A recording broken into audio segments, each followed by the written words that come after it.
आज Mumbai police BCCI दफ्तर में दर्ज करेगी प्रीति जिंटा का बयान। झगड़े की जगह पर भी प्रीति को ले जा सकती है पुलिस।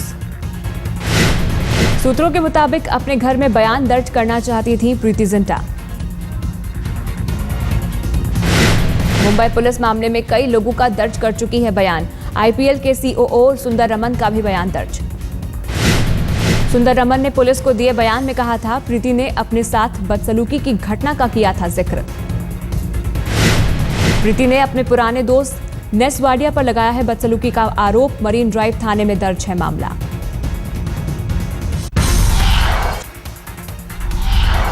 ग्रेजुएशन प्रोग्राम को लेकर यूजीसी और डीयू आमने सामने। आज नहीं आएगी कट ऑफ लिस्ट। डीयू के सभी कॉलेजों के प्रिंसिपल ने बैठक कर लिया फैसला, विवाद सुलझने तक दाखिला नहीं।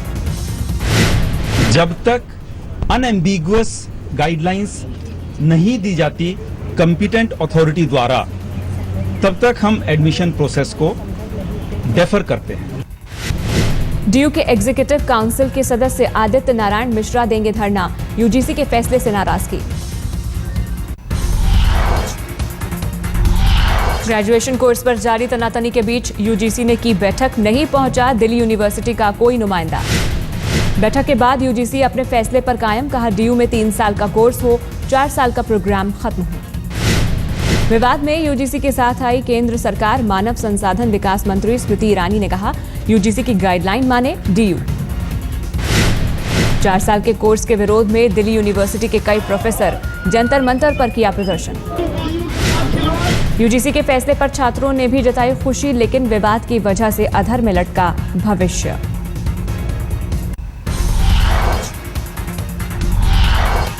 डीयू में ग्रेजुएशन कोर्स को लेकर बवाल जारी। आज तक के शो के दौरान 2 गुट आपस में भिड़े। मारपीट में एक असिस्टेंट प्रोफेसर जख्मी। कार्यक्रम के बीच में ही जमकर किया हंगामा। रोहित चहल के कहने पे उन लोगों ने हमें मारा है। एबीवीपी के अध्यक्ष रोहित चहल के कहने पे हमें मारा गया है। एबीवीपी के कार्यकर्ताओं पर लगा मारपीट का आरोप, लेकिन एबीवीपी का आरोपों से इनकार। रहना चाहिए, इस कोर्स को स्क्रैप नहीं करना चाहिए। दिल्ली यूनिवर्सिटी की ऑटोनॉमी सुप्रीम है। एकेडमिक काउंसिल ने इसका फेवर किया है। आम जनता पर महंगाई की एक और मार। अब बढ़ सकते हैं चीनी के दाम। चीनी पर आयात शुल्क में 25% की बढ़ोतरी। उपभोक्ता मामलों के मंत्री रामविलास पासवान ने कहा, महंगी नहीं होगी चीनी, हमारे पास पर्याप्त भंडार। पासवान ने कहा, हमें चीनी के दरों के साथ गन्ना किसानों और मिल मालिकों का भी ख्याल रखना है कि जितना भी तात्कालिक रूप से हल्ला हो जाए कि अमुक चीज का दाम बढ़ गया, अमुक चीज का दाम बढ़ गया, हमारे पास में पूरा का पूरा स्टॉक है। चीनी पर इंपोर्ट ड्यूटी 15% से बढ़ाकर 40% करने का ऐलान। चीनी मिल मालिकों को सब्सिडी देने की बात। कालाधन मामले में स्विट्जरलैंड सरकार का बयान। टैक्स चोरी के खिलाफ लड़ाई में भारत सरकार के साथ। वित्त मंत्री अरुण जेटली का बयान, काले धन पर अब तक स्विट्जरलैंड के अधिकारियों से कोई जानकारी नहीं। वित्त मंत्रालय में इसकी अभी तक औपचारिक जानकारी स्विट्जरलैंड से नहीं आई है। अरुण जेटली ने कहा, उनका मंत्रालय इस मामले में सहयोग के लिए स्विस अधिकारियों को लिखेगा पत्र। रिजर्व बैंक ने काला धन को लेकर सभी बैंक्स को लिखी चिट्ठी। कहा, एसआईटी को मुहैया कराएं तमाम जानकारी और कागजात। मोदी सरकार का नया फरमान। कैबिनेट नोट पर सचिवों को देना होगा कमेंट। नीतिगत मामलों में 15 दिन के अंदर देना होगा जवाब। जवाब नहीं देने पर मांगी जाएगी सफाई। महाराष्ट्र विधानसभा चुनाव के बाद एनसीपी कर सकती है कांग्रेस में विलय के फैसले पर विचार। सूत्रों के हवाले से खबर। एनसीपी अध्यक्ष शरद पवार के नेतृत्व में बनाएगी विधानसभा चुनाव की रणनीति, लेकिन वो नहीं होंगे सीएम उम्मीदवार।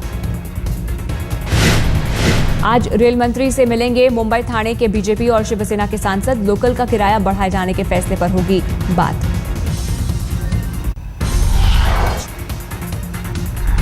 7 जुलाई से 14 अगस्त तक चलेगा संसद का बजट सत्र। संसदीय मामलों की कैबिनेट कमेटी ने लिया फैसला। 8 जुलाई को पेश किया जाएगा रेल बजट। किराए में बढ़ोतरी के पहले झटके के बाद एनडीए के रेल बजट पर नजर।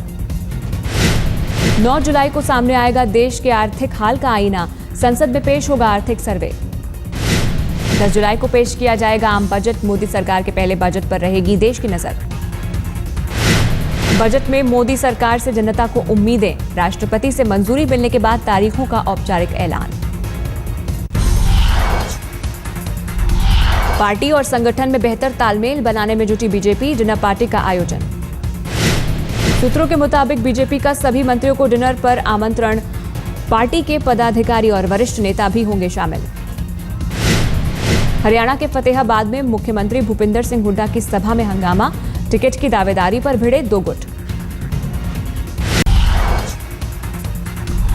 प्रधानमंत्री नरेंद्र मोदी से मिले अभिनेता आमिर खान, मुलाकात के बाद आमिर ने प्रधानमंत्री का किया शुक्रिया। आमिर खान ने कहा, प्रधानमंत्री ने मुझसे मिलने के लिए अपना कीमती वक्त निकाला, इसके लिए उनका आभारी। आमिर ने कहा, पीएम से मुलाकात में सत्यमेव जयते शो के दौरान वोट फॉर चेंज कैंपेन पर लोगों की मिली प्रतिक्रिया पर हुई चर्चा।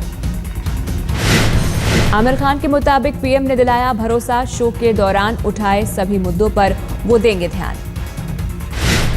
आमिर ने ट्विटर पर लोगों से शेयर की प्रधानमंत्री कार्यालय में मोदी से मुलाकात की तस्वीरें।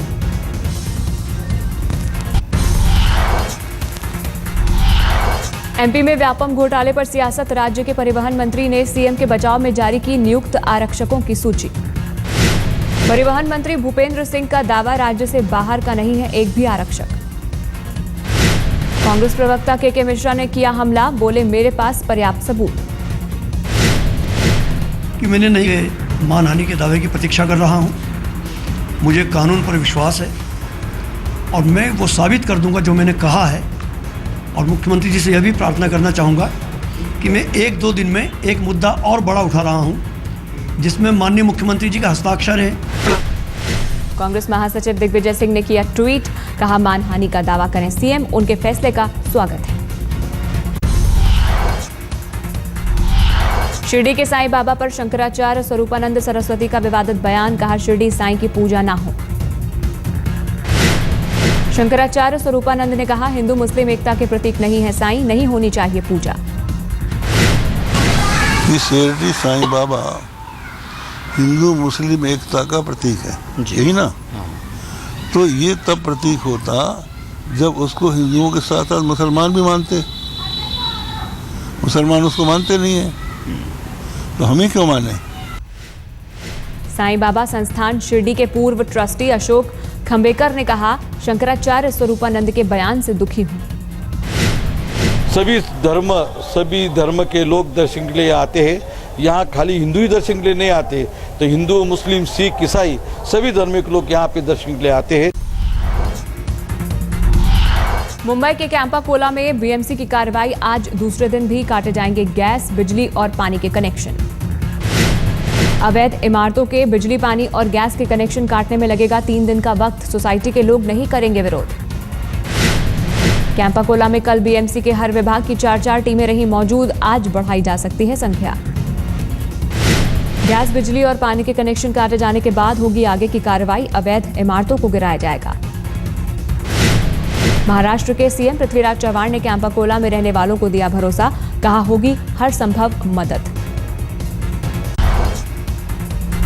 फिर दिल्ली हुई शर्मसार, संगम विहार में 10वीं की छात्रा से उसके प्रेमी और 4 दोस्तों ने किया गैंगरेप। पुलिस ने पॉस्को एक्ट के तहत दर्ज किया केस, सभी 5 आरोपी गिरफ्तार। दिल्ली के उस्मानपुर इलाके में नाबालिग छात्रा से रेप, किराएदार पर लगा बलात्कार का इल्जाम। घर के बाहर सो रही लड़की को जबरन उठा ले गया आरोपी, अपने कमरे में ले जाकर हवस का शिकार बनाया। पीड़ित के मुताबिक विरोध करने पर आरोपी ने की पिटाई, आरोपी सोनू बिजली का करता है काम। दिल्ली के सनलाइट कॉलोनी में मणिपुर की लड़की से छेड़छाड़, शोर मचाने के बाद लोगों ने आरोपी को धर दबोचा। लड़की से छेड़छाड़ करने वाला आरोपी लड़का नाबालिग, पुलिस अपने साथ ले गई थाने। दिल्ली पुलिस की शादीशुदा कांस्टेबल को एक लड़की से इश्क लड़ाना पड़ा महंगा, पत्नी ने दोनों की जमकर की पिटाई। पत्नी ने महिला मित्र के साथ पति को रंगे हाथों पकड़ा, अधिकारियों ने कहा कांस्टेबल के खिलाफ होगी विभागीय जांच। दिल्ली के मंडावली में महिला से छेड़खानी का केस, कार्रवाई की मांग को लेकर डीसीपी दफ्तर के बाहर धरने पर बैठे लोग।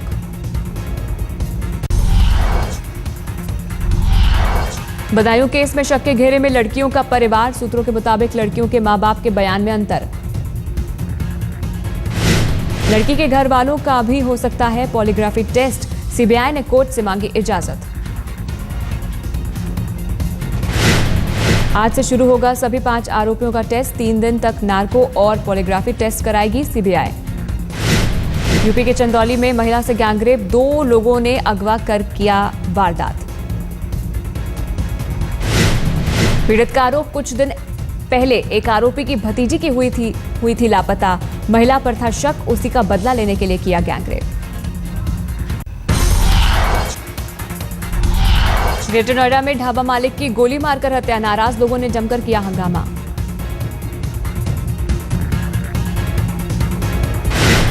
जीटी रोड पर भीड़ ने करीब आधा दर्जन गाड़ियों में की तोड़फोड़, बड़ी संख्या में पुलिस वाले तैनात। दिल्ली के जाफराबाद में एक घर से 25 तोला सोना, चांदी, कई दूसरे कीमती सामानों की चोरी, हजारों रुपए कैश ले उड़े चोर। भोपाल में अवैध हथियारों की सप्लाई करने वाले गिरोह का भंडाफोड़, पुलिस ने 7 लोगों को किया गिरफ्तार। गिरफ्तार लोगों से भारी मात्रा में हथियार बरामद, यूपी से हथियार खरीदकर एमपी में बेचा करता था गिरोह।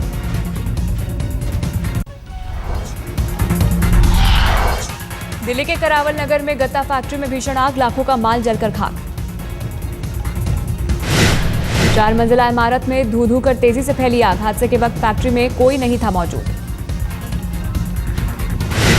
शॉर्ट सर्किट की वजह से फैक्ट्री में लगी आग, 3 घंटे की मशक्कत के बाद 10 फायर ब्रिगेड ने पाया आग पर काबू।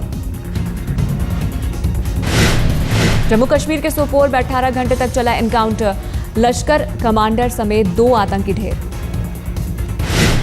एनकाउंटर के बाद स्थानीय लोगों का विरोध प्रदर्शन, गोलीबारी में एक युवक की मौत, उग्र हुई भीड़। भारत के ऑस्ट्रेलिया दौरे के लिए कार्यक्रम का ऐलान, इसी साल 4 दिसंबर से खेला जाएगा पहला टेस्ट। अगले साल 3 जनवरी से होगा चौथा और आखिरी टेस्ट, 16 जनवरी से वनडे ट्राई सीरीज का आगाज, तीसरी टीम होगी इंग्लैंड। हेडिंग्ले टेस्ट में जीत की दहलीज पर श्रीलंका, मैच के चौथे दिन जीत के लिए चाहिए इंग्लैंड के 5 विकेट। दूसरी पारी में इंग्लैंड गंवा चुकी है महज 57 रन पर 5 विकेट, श्रीलंका ने दिया है 350 रनों का लक्ष्य। श्रीलंका के धमिका प्रसाद ने इंग्लैंड के 4 विकेट चटकाए, आखिरी दिन मैच बचाने के लिए इंग्लैंड को 293 रनों की दरकार। फीफा वर्ल्ड कप फुटबॉल के अपने आखिरी लीग मैच में जीता स्पेन, ऑस्ट्रेलिया को 3-0 से दी मात। ग्रुप बी के मुकाबले में नीदरलैंड्स ने चिली को 2-0 से हराया। इस वर्ल्ड कप में जीत की हैट्रिक लगाने वाली पहली टीम नीदरलैंड ने अंतिम 16 में बनाई जगह, 29 जून को मेक्सिको से होगा मुकाबला। ग्रुप ए में ब्राजील ने कैमरून को हराया, नेमर के शानदार प्रदर्शन की बदौलत 4-1 से दी मात। पहले ही अंतिम 16 में पहुंच चुका है ब्राजील, 28 जून को चिली से भिड़ेगा मेजबान देश।